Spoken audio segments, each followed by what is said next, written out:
Bandung. Bismillahirrahmanirrahim. Assalamualaikum warahmatullahi wabarakatuh. Alhamdulillah, wassalatu wassalamu ala rasulillah wa ala alihi wa sahbihi wa mawala, la hawla wa la quwwata illa billah. Subhanaka la ilma lana illa ma 'allamtana innaka antal alimul hakim. Rabbi shrah li sadri wa yassir li amri wahlul 'uqdatam min lisani yafqahu qawli.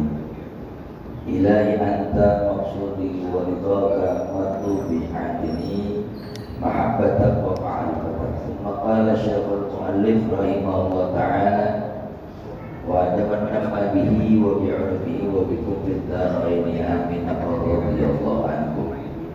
Kita bersyukur kepada Allah Subhanahu wa taala dengan karunia nikmat iman yang sehat. Kenapa saya katakan iman yang sehat? Mereka berapa banyak yang mengaku beriman kepada Allah tapi imannya sakit. Salatu khairum minan naum, kagak bangun, gak datang. Betul gak?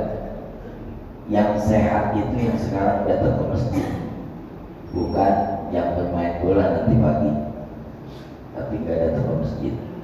Sebab Nabi Muhammad mengukur iman seseorang di masjid. Nabi itu kalau mau lihat sahabat itu di masjid, bukan di pasar, bukan di tempat beliau ngatur strategi perang, bukan di tempat beliau dalam nadwa perundang-undangan atau di rumah. Di masjid ukurannya. Jadi cukuplah seseorang dinilai keimanannya di masjid.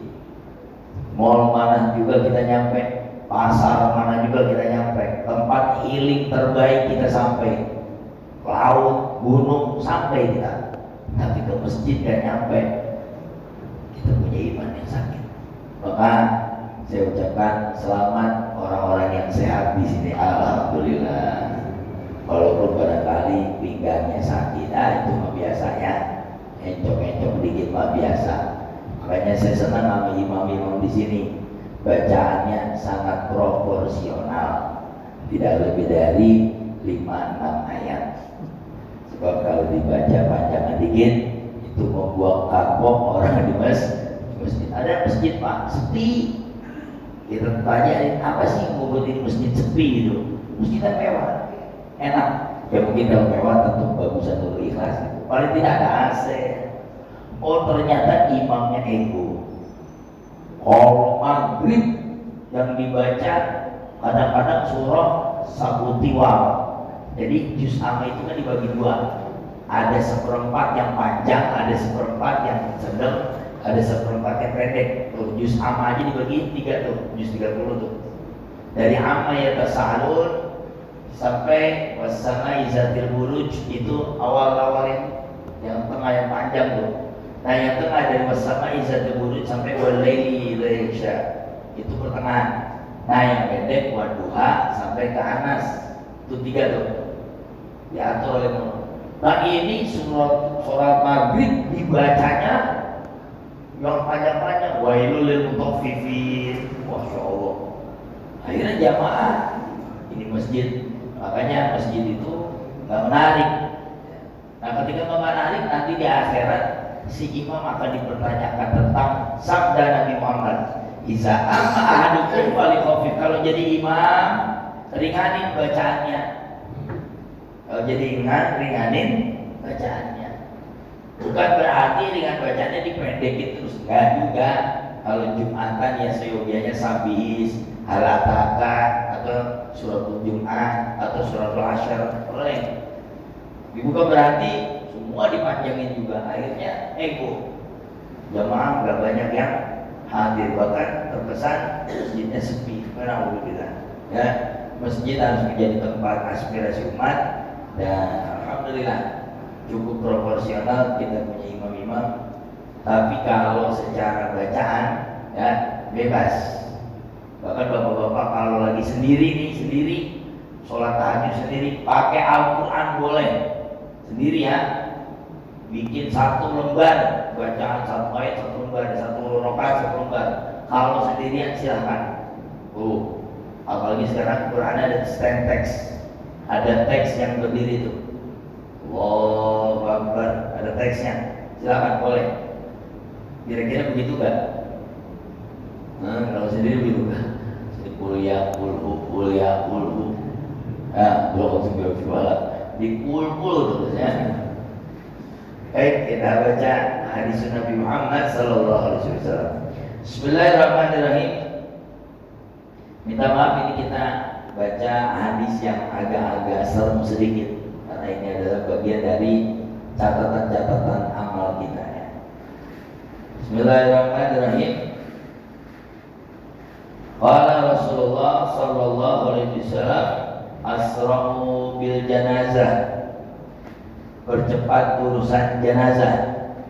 Ya, kata Nabi percepat urusan jenazah. In kana khairan, kalau dia jenazah orang baik, maka sungguh dia ingin mendapatkan kebaikannya secara cepat. Tapi kalau dia orang buruk, in kana syarran, kalau dia orang yang buruk, mudah-mudahan keburukannya bersama dengan dikuburkannya dirinya. Begitu.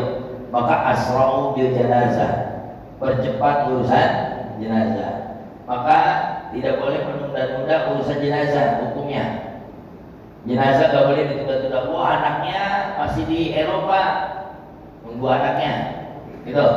Gak boleh. Boleh gak sholat di atas kuburan, sholat jenazah? Boleh. Nabi pernah dalam riwayat di dalam kitab Bulughul Maram, ada seorang wanita soleha biasa ngurus masjid Nabi Muhammad.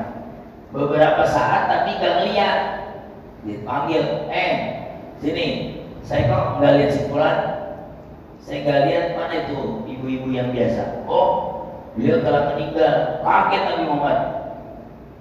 Afala azantumuni, kata Nabi. Loh, kok saya nggak dikasih tahu? Nabi marah betul kalau ada kerabat masjid, kerabat tetangga orang-orang soleh nggak dikasih tahu meninggalnya. Kenapa? Nabi mau ikut ambil bagian dalam kebaikannya. Sehingga bapak sekalian, jangan malas sholat jenazah. Kalau dia orang baik, kita sholatin, kita juga diampuni. Makanya Nabi nanya, mana ibu-ibu itu? Udah dikubur ya Rasulullah, kemarin meninggal. Tunjukkan saya, dullani ala qabri, tunjukin saya kuburannya. Ditunjukin Nabi. Nih, summa yusalli alaih.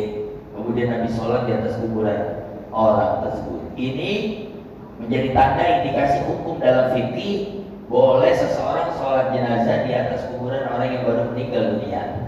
Boleh. Batasnya, ya batasnya nggak ada batas. La hadda fiha, nggak ada batas. Selama belum dilakukan sholatul ghaib. Bapak orang tuanya meninggal, bapak lagi tugas, misalnya di Singapura. Orang tuanya meninggal, bapak udah sholat ghaib, maka nggak usah sholat jenazah lagi. Tapi ternyata ayah kita dikuburin sore, kita baru tiba malam, langsung datang ke kuburan. Allahu Akbar. Boleh. Itu sebagaimana Nabi Muhammad pernah melakukan itu. Masya Allah. Jadi kata Nabi, asra'u bil janazah, percepat urusan jenazah, jangan menunda-nunda. Kalau dia orang baik, dia lagi nungguin balasan dari Allah. Dia pengen masuk. Kayak kita kalau punya rumah baru pengen buru-buru nempatin. Ada kolam renangnya, ada sofanya, ada apa lagi Pak? Ada peralatannya. Kita punya rumah baru nih, pengen buru-buru nempatin. Ada ini, ada ini, ada ini. Ada istri, baru gitu. Ada istrinya, ada anaknya, semua. Pengen buru-buru gunting pita. Kenapa? Rumah baru pengen ditempatin. Sama dengan ahli kubur. Orang yang sudah meninggal dunia, dia pengen buru-buru dikubur. Kalau dia boleh ngomong, cepat, saya pengen mendapat balasan dari Allah. Nah, jadi kalau nggak boleh ditunda-tunda. Ustaz, anaknya di Bandung, 40 menit lagi sampai. Kira-kira 1 jam lah boleh. Sekira-kira 1-2 jam. Ini kadang-kadang kita jangan kuburin dulu atau kita jangan mandikan dulu. Anaknya di mana? Anaknya masih di Kalimantan, masih tugas. Nanti malam baru berangkat ke arah Jakarta. Wajib. Apalagi Isa tabayar, kalau di dalam sini disebutkan, apalagi kalau jenazahnya itu berubah baunya. itu innahu fitnah, itu jadi fitnah, betul kan?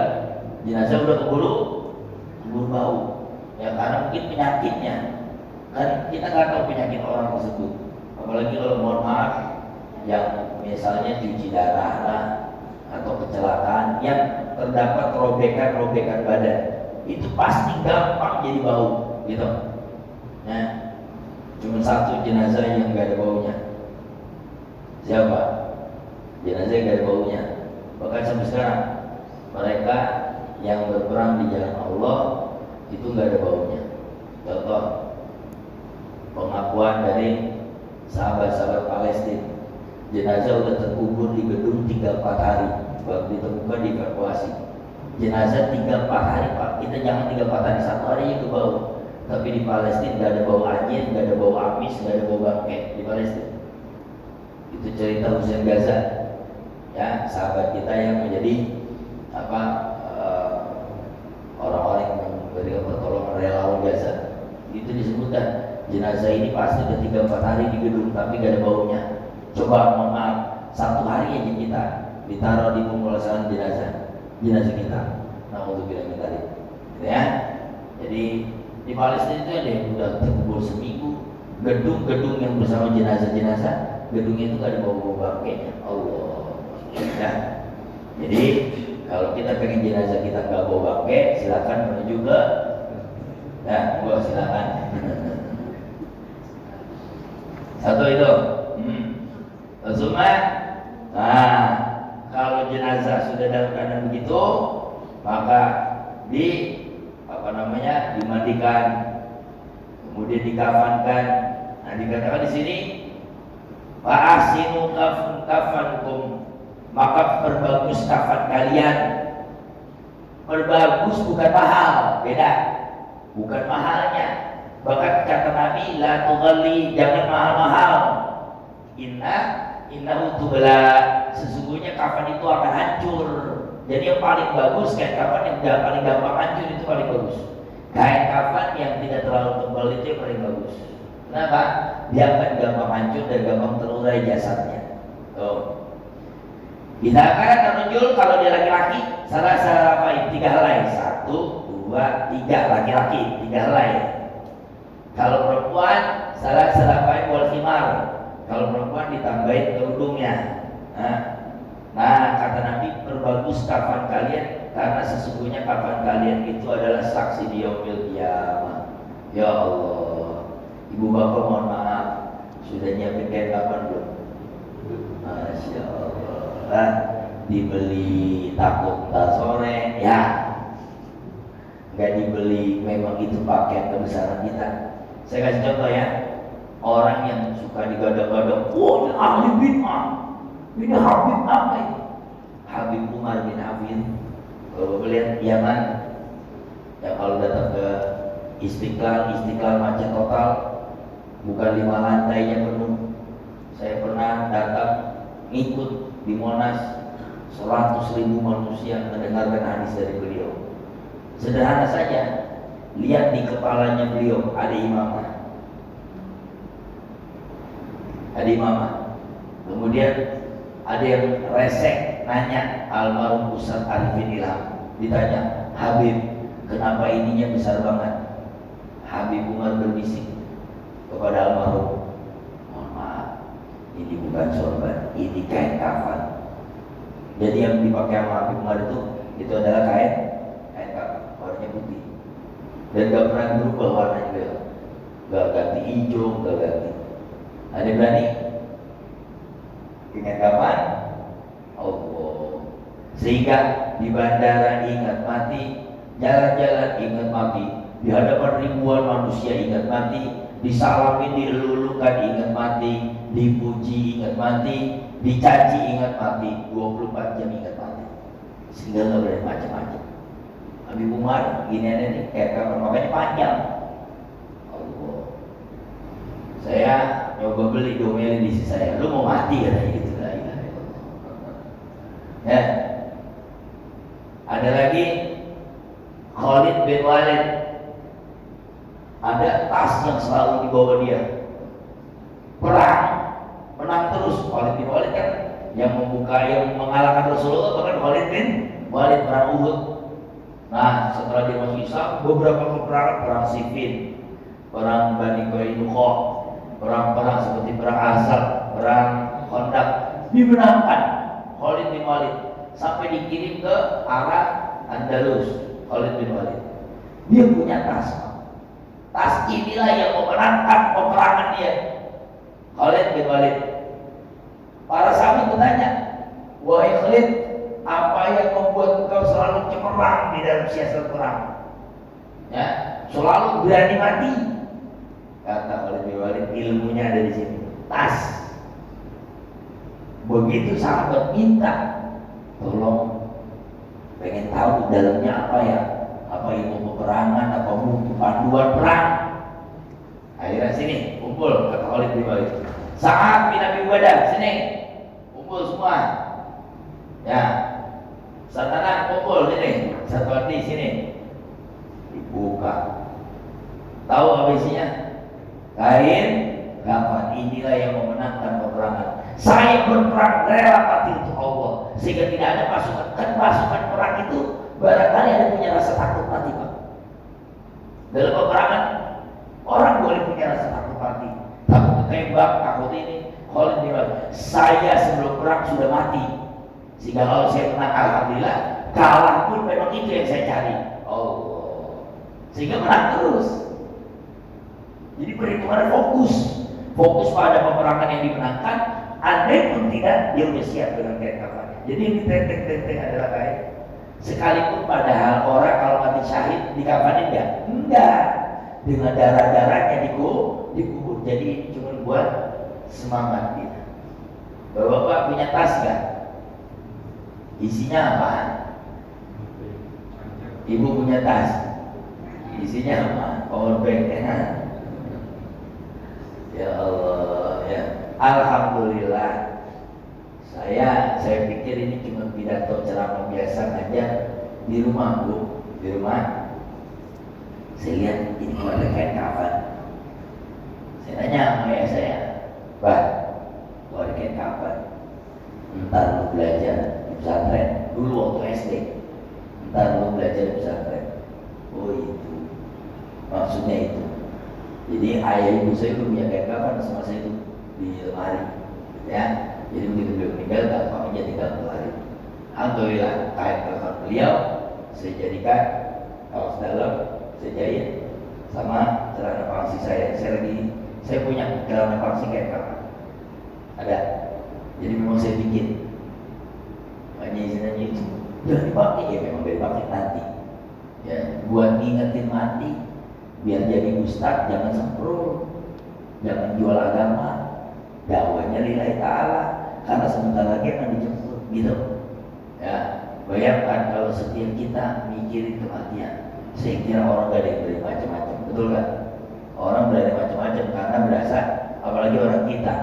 Saya nggak bicara teman-teman suku Jawa, suku Sunda, suku saya di Betawi. Nah, Betawi asal punya buat makan, bayaran anak sekolah, bayar listrik, aman, udah, rasanya cukup hidup. Rasanya hidup sudah gak banyak minta lebihnya, ya. Walaupun barangkali dia punya lebihan duit, dia jalan-jalan, ya. Orang Betawi kan gak boleh punya uang dikit, Pak, ya. Apalagi pakai dikasih 50 juta, dia kawin lagi tuh orang itu, ya. Artinya apa? Hidup itu bukan soal bagaimana kita memperbanyak. Justru memperbanyak amal, karena kematian dia udah diperbanyak Allah, ya. La haula wala quwwata illa billah. Tsumma di dalamnya disebutkan apa idza wada'al mayyit ala qabri. Kalau mayit dikuburin nih sudah di dalam keadaan apa dimasukin ya, fala tajlis, jangan duduk. Nah, ini adab ketika menguburkan mayit. Ketika mayit sudah dikubur, kita berdiri semua, Pak. Hatta tada'ul mayyit ala lahdihi, sampai masuk liang lahat. Masih berdiri, itu sunnahnya. Jadi jangan duduk. Sampai kata Nabi, la tajlis ala kubur, jangan dudukin kuburan, enggak boleh. Dudukin kuburan, melangkai kuburan, nginjek kuburan, enggak boleh. Makanya ini relate, ini ini berkesambungan gini. Sebagian orang mengatakan, ngapain ziarah kubur? Apakah kuburan itu merasakan sesuatu? Itu tanya Nabi Muhammad. Apa kata Nabi Muhammad? Jangan dudukin kuburan. Pak, mohon maaf. Sekarang kita dudukin kuburan, kira-kira punya pengaruh gak main di bawah? Ini kuburan saya dudukin, kira-kira yang di bawah marah apa enggak? Secara zahir gak marah, tapi Nabi ngomelin gak boleh. Kan kalau kita dudukin kuburan, masa yang di dalam nyolek-nyolek? Mohon maaf ya, kita lagi dudukin kuburan, masa yang di dalam nyolek-nyolek kita? Jangan duduk di situ, ini kuburan saya, kan enggak gitu. Tapi kata Nabi, la tajlis al kubur, jangan kau dudukin kubur, jadi hormati kuburan. Sampai dikatakan, inna kuburan mukarramah, kubur itu dihormati, kubur itu disakralkan, karena itu adalah tempat persemayaman. Nah sekarang ini ada namanya kuburan Al-Azhar di Karawang ya, ada ya yayasan di Wales itu ya, jadi kuburan pakai 1 miliar ya, juga ada ini kelas artis, ini kelas pejabat, bisa beli kuburan dengan harga mahal sekarang. Dan kuburan, saya ada donatur di sana beberapa kali, tidak menyeramkan, malah keren ya. Kuburan bukan tempat menyeramkan, ada selfie itu. Bahkan yang bikin merinding saya, kuburan yang khusus COVID corona, karena khusus COVID harganya hanya 80 juta karena COVID. Jadi kalau beli 2 kuburan dapat potongan harga 150 juta. Itu jamaah saya ada yang beli, bahkan dia udah beli tanah buat dia. Saya lihat, ya Allah, serentak itu tahunnya sama, bulannya sama. Merinding juga kita melihat bagaimana dulu orang berjejer nungguin dikuburin ya. Mobil ambulan bukan 1, 30 mobil. Oh, akhirnya udah gak pakai tenaga manusia, pakai beko. Gak pakai tenaga manusia, pakai beko. Ustaz, kalau COVID begitu disolatkan apa enggak? Kalau sanggup disolatkan monggo. Tapi kalau enggak, kubur pada penyakit-penyakitnya gak apa-apa. Karena ini wabah. Kalau wabah itu beberapa syariat terlepas, Pak. Wabah. Jadi kalau tomun, wabah juga dulu pernah terjadi zaman Rasulullah. Itu mereka nggak berani mendekati, maka mereka berlindung diri. Jadi sholatnya sholat goib semua tuh. Nah, saya ditawarin, pernah saya sekali di rumah sakit Pol Cawang, Ustaz bisa sholat jenazah salah satu pimpinan Transmedia, yaitu Jaya Tama, pimpinan kami. Akhirnya ya mungkin saya Ustaz yang ditunjuk, yang lain enggak, karena COVID saya ditunjuk. Ternyata mau sholat jenazah itu kita disemprot dulu sekujur tubuh.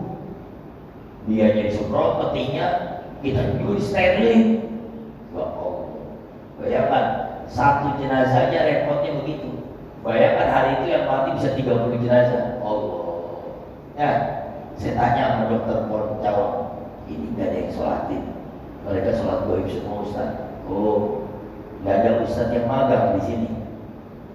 Kalau ada yang magang lumayan, 1 jenazah 100.000, 30 jenazah 3 juta, ya lumayan ya. Coba saya tawarin, unik ustadz gak ada yang mau. Ternyata ustadz juga takut mati. Ya kan ustadz juga manusia ya Pak, takut mati juga. Saya tanya teman-teman, saya berapa kali tuh waktu COVID corona, rumah sakit Pondok Kelapa 5 jenazah 5 ambulan, buka ambulan, jadi di ambulan buka, Akbar di 5 ambulan. Jadi usalli ala hadzal mayyit arba' takbiratin fardhu kifayatin mustaqbilal ambulan lillahi ta'ala. Allah menghadap ambulan, udah kayak gitu. Juga di rumah sakit Harum. Nah, jadi saya punya pengalaman orang di ambulan, di rumah sakit, di tempat pemulasaran. Masya Allah, Masya Allah. Nah, dari kesemua jenazah itu kita berpikir, pantas kata Nabi, sering-seringlah berkunjung ke wisata religi, yaitu kuburan. Kata Nabi, silakan ziarah kubur, itu namanya wisata religi. Sekali-kali ajak 1 bis, habis dari Ancol berangkat ke Jeruk Purut. Nah ini wisata religi, merenung deh seperti situ. Kagak, wisatanya melupakan Allah Subhanahu wa Ta'ala. Ya Allah, nggak perlu takut Bapak sekalian. Ustaz, pelajarannya tentang mati, tenang wae. Orang mati itu istirahat dari fitnah, kata Nabi. Innamal mu'minun idza kana orang beriman, orang berikhlas harusnya merindukan kematian, kata Nabi. Kenapa? Itu adalah perjumpaan kita kepada Allah. Kematian itu adalah gerbang pintu menuju Allah. Selama ini kita sujud buat siapa? Selama ini nyari duit kita sedekah buat siapa? Selama ini bulan puasa sebulan penuh kita buat siapa? Selama ini kita bangun tengah malam tahajud buat siapa? Itu kan buat Allah. Masa begitu Allah undang, wahai hambaku, silakan menuju kepadaku. Oh, gak mau, masih banyak urusan. Akhirnya yang terjadi adalah innakum karahiyatul maut. Kalian terlalu cinta kepada dunia dan benci kepada kematian. Abu Yazid Al-Bustami pernah mengatakan kepada muridnya, kalau aku disuruh milih kebahagiaan dunia dan akhirat, aku memilih akhirat. Begitu gak lama beliau mengatakan, aku memilih akhirat, beliau meninggal dunia. Ada lagi yang menarik. Satu hari yang lalu kami kan naruh anak kami di Bangil, Pak. Kemarin 3 minggu yang lalu saya pesantrenkan anak saya di Bangil, Pasuruan. Nah kemarin ada ustaz yang baru meninggal dunia, namanya Dr. Syahri Ramadan. Beliau S3, beliau ngajar Arab, bahasa Arab. Itu ada yang menarik. Memang kalau kematian alamatul khair, yang mensolatkan 3.000 santri, semua pimpinan nangis semuanya, berduka. Dia bayangkan kalau santri isinya ada 5.000, 5.000-nya merasa kehilangan. Nah Dr. Syahri ini di akhir asar sebelum beliau wafat, waktu maghrib beliau mau wafat. Anak-anak, ini kuliah terakhir kita di Lughatul Arabiyah. Ini adalah kuliah terakhir kita bahasa Arab. Maksudnya penutup semester. Ternyata itu adalah penutup selama. Apa yang terjadi? Di kelas beliau minta maaf kepada seluruh muridnya. Itu tanda orang baik. Sehingga beliau salat asar, habis salat asar beliau jatuh, meninggal dunia. Sudah pamitan sama murid-muridnya. Muridnya nyangkanya, oh ya kita tutup semester kali ini akhir sana As-Sanawi kan, ini akhir tahun karena mau ada wisuda besok September. Nah, orang baik bakal ditunjukin kebaikan kepada Allah. Jadi tenang aja, tugas kita berbuat baik. Nanti tiketnya insya Allah husnul khotimah. Bapak-bapak datang kemari itu udah daftar husnul khotimah. Sehingga jangan dihapus lagi daftarnya nih. Kan kita kalau bansos pengen daftar, kita dapat nih daftar bansos, daftar karyawan terbaik, daftar orang-orang the best gitu. Kita pengen di situ. Nah begitu kita sudah masuk, setan itu cuma menghapus itu. Apa? Ngambek dari masjid. Nah itu berarti daftar husnul khotimahnya dihapus. Kok bisa ngambek dari masjid? Gak tahu berantem sama siapa, resign dari masjid. Gak mau ke masjid. Makanya jangan menutup hidayah orang. Kadang-kadang kita berantem itu di masjid. Ya, alhamdulillah. 20 tahun saya dakwah, berapa banyak masjid saya temuin, yang ini begini, yang ini begini, yang ini sampai ada kevakuman power ya, sampai ada masjid mau dilelang menjadi kontrakan. Kenapa? Karena berantem dulu, nggak produktif, bahkan terkesan masjid itu dikuasai oleh satu orang, sehingga jual aja lah. Lah Allah wala quwata illa billah. Coba lihat di OLX, banyak masjid dilelang, dijual. Auzubillahi min. Nah, itu berarti sudah daftar husnul khotimah dihapus lagi. Setan itu benar mengganggu ke husnul khotimah kita. Nah begitu jenazah tidak masuk itu, kata Nabi, "Wala taqulu illa al-an yus'al." Jangan minta apa-apa lagi kecuali Allahumma firlahu warhamhu wa'afihi wa'fu. Mintakan ampun. Dia udah masuk ke liang lahat, ditutupin, plok. Ingat, lahat ada 2. Liang lahat ada 2. Ada lubang landak kuburan yang miring kayak tanah di Indonesia. Di Saudi nggak bisa. Di Arab liang lahat dia udah kotak aja. Jenazahnya kelihatan sama kita. Unik. Kenapa? Karena di sana nggak bisa bikin lubang landak. Tanahnya runtuh terus kan setengah pasir. Di Indonesia butuh 20 atau 10 tahun jenazah hancur. Di Arab 3 bulan udah habis tinggal tulang doang. Karena panas, karena tanahnya panas, pasir, gampang terurai jenazahnya. Makanya biasanya 2 tahun, 3 tahun tulang belulangnya diangkat. Kalau di Indonesia jangan coba-coba, dia tanahnya lembab. Tanah lembab itu awet, agak awet. Makanya kadang-kadang jenazah udah 10 tahun masih ada kayak bentuk-bentukannya tuh. Nah, jadi untuk menguraikan tanah itu ada bolehnya liang lahat atau tidak. Di Saudi kan, alhamdulillah binikmatillah, guru kita Allah ya hampir rahmatil hayyul qayyum, gurunya Gus Bahar yang dikenal dengan Mbah Maimun Zubair atau Kiai Haji Maimun Zubair Rembang, sampai sekarang Pak tulangnya belum bisa diangkat, sudah 3 tahun lebih. Pemerintah Saudi termasuk penjaga makamnya mengakui ini hazal mayyit qad mata salasa sanawat, ini mayit sudah berlalu 3 tahun, akan tetapi kami sendiri dia utuh kayak biasa. Nah kalau jenazahnya utuh gak bisa diangkat Pak, gak boleh Pak. Kalau jenazahnya utuh haram diangkat. Berarti ini tingkatannya para wali, tingkatannya para orang-orang soleh. Sampai sekarang Mbah Maimun Zubair jenazahnya tidak bisa diangkat karena masih utuh. Masya Allah. Habis Cimajar Aswad meninggal dunia. Cimajar Aswad dibawa ke rumah sakit meninggal dunia. Orang Rembang ngaji di Rembang, guru-gurunya orang Jawa, gak pernah ke Mekah, matinya di Mekah. Sampai sekarang dikubur di samping penguburan Sayyidah Khadijatul Kubra, istri Nabi Muhammad. Ya Allah, pangkatnya tuh gak gampang Pak. Meninggal di Mekah belum tentu dikubur di situ. Banyak, apalagi sekarang ada kuburan baru dekat Khalil Ibrahim. Kira-kira berapa meter ya?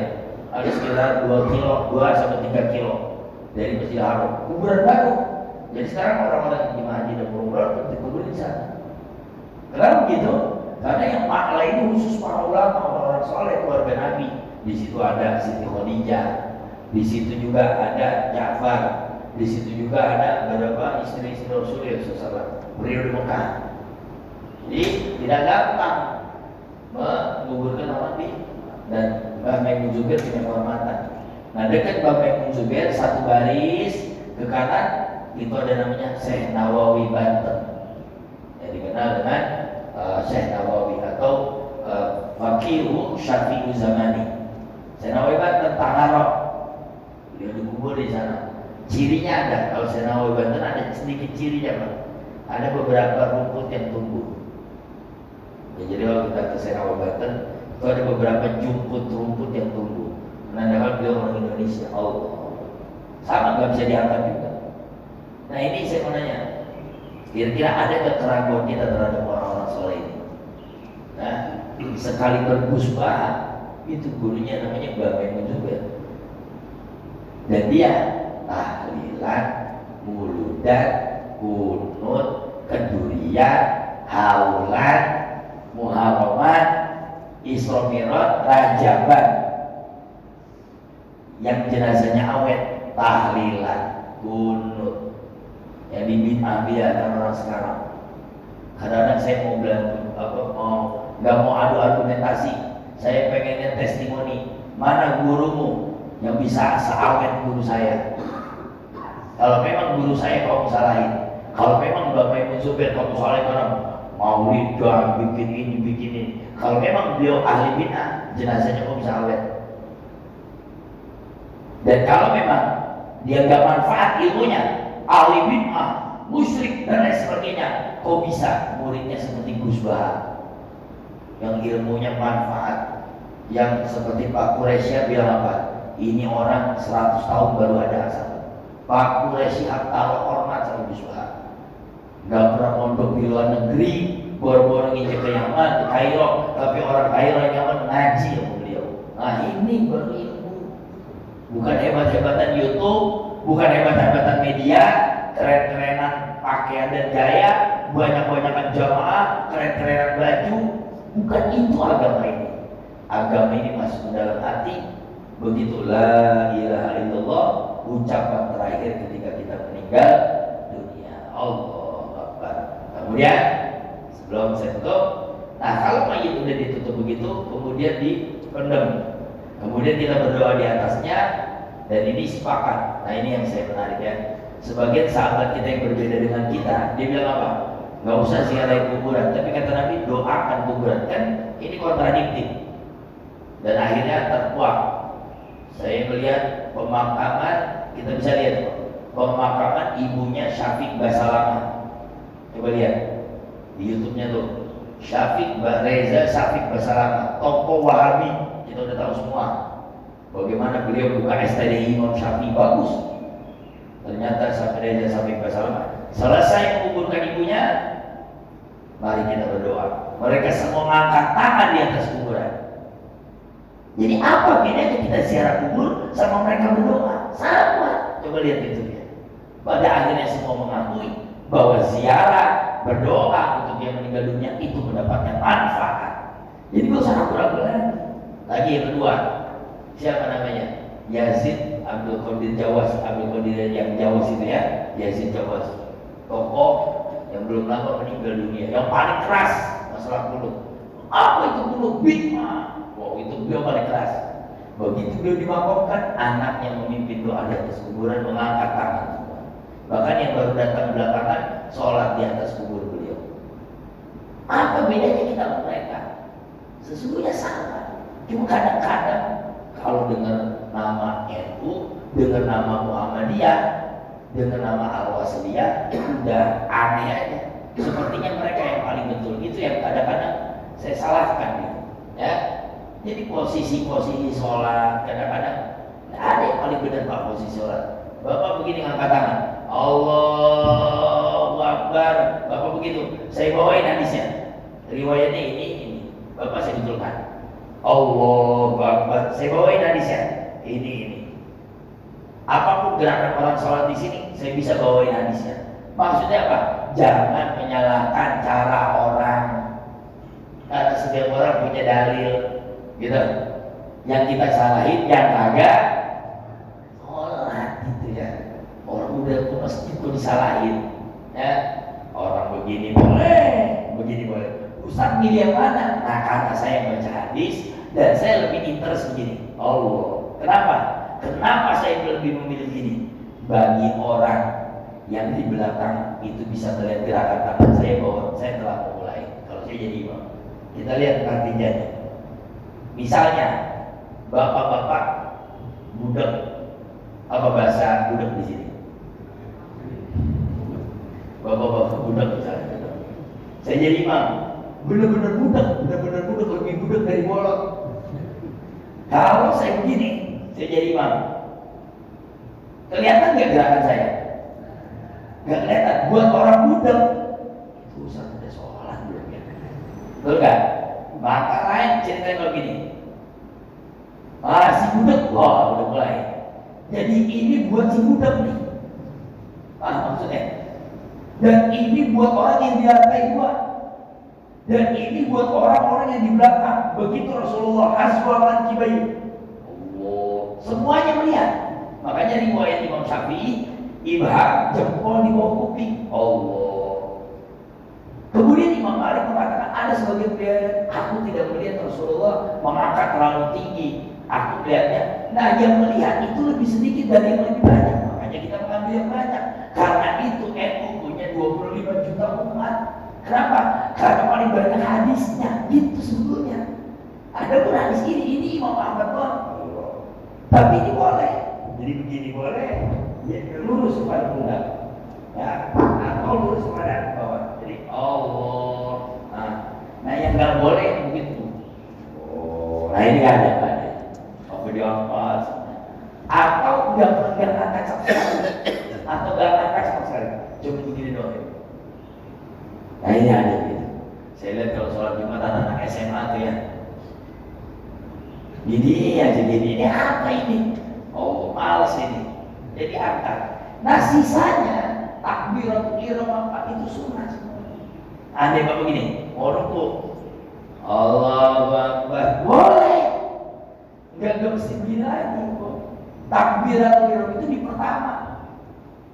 Ada pun Samiallahu liman hamidah. Enggak diangkat juga enggak apa-apa.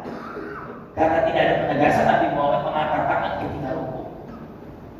Sami Allahu liman hamidah. Bahkan Imam Hanafi gak pernah angkat tangan lagi kecuali takbiratul ihram.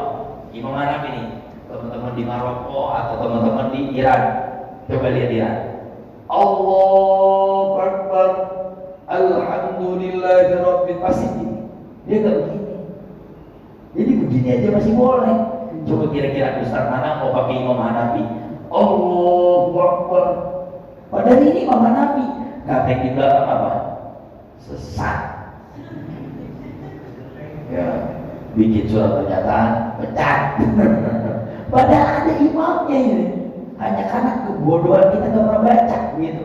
Jadi maksud saya, jangan menghakimi amal seseorang. Bapak gimana sedekahnya? Segini atau segini? Oke, kita lihat. Saya tutup dulu. Allahu Akbar. Allahu Akbar. Kita lihat jenazah itu matinya di mana tangannya. Belum pernah saya lihat jenazah hampir. Belum pernah. Pasti seyogianya orang meninggal di sini. Coba lihat jenazah. Maka kata guru saya, bila kamu mau lihat kesempurnaan sholatmu, lihat kesempurnaan jenazah kalau dia mati. Jenazah mati, seyogianya jenazah, dia diangkat-angkat begini juga. Jadi keadaan kita sholat itu kayak jenazah orang mati. Coba lihat, nggak terlalu tinggi, nggak terlalu rendah. Makanya kalau terlalu rendah, bingung juga ya jenazah. Pernah nggak lihat jenazah rendah banget di sini? Nggak ada jenazah rumahnya bagaimana? Mesti di sini. Ya, ala kulli hal, keadaan-keadaan itu menjadi distorsi. Apa distorsi? Selalu menjadi gontokan-gontokan hanya karena kebodohan ilmu. Bayangin, sekalipun Mbah Maimun Zubair, Masya Allah, beliau jenazahnya belum diangkat, tapi kemudian anak sekarang menyalahkan orang yang pernah menolongkan 16.000 santri. Bahkan Jonggol, bapak-bapak kan sudah ke Jonggol saya. Besok insya Allah saya sholat ke Musbaha kalau jadi. Saya mau minta murid buat di Jonggol, mau minta guru buat di Jonggol. Jadi nanti yang ngajar di pondokan kami itu adalah muridnya Musbaha. Karena mereka gratis, nggak minta dibayar. Dan saya kan pengen pondokan saya itu gratis. Karena ilmu agama ini nggak harus mahal. Bayangkan, datang ke pesantren, pengen anaknya soleh, berapa? 30 juta. Coba, datang pengen anaknya soleh, Islamic school berbasis teknologi, berbasis modern, baru 50 juta. Orang miskin bagaimana? Padahal yang lebih soleh mungkin anaknya orang miskin, lebih hafal Quran, gitu. Makanya alhamdulillah pesantren saya gratis, insya Allah masuknya mungkin per bulannya aja 5-10 juta, mungkin per bulannya aja. Kata malah sama aja itu kan. Jadi kadang kita kesian dengan pesantren yang pengen dimasuki orang-orang, tapi ternyata nggak punya kemampuan. Dan di pesantren baru ketemu Pak, oh ini begini, oh ini dalilnya begini. Wallahu a'lam. Al-Fatihah.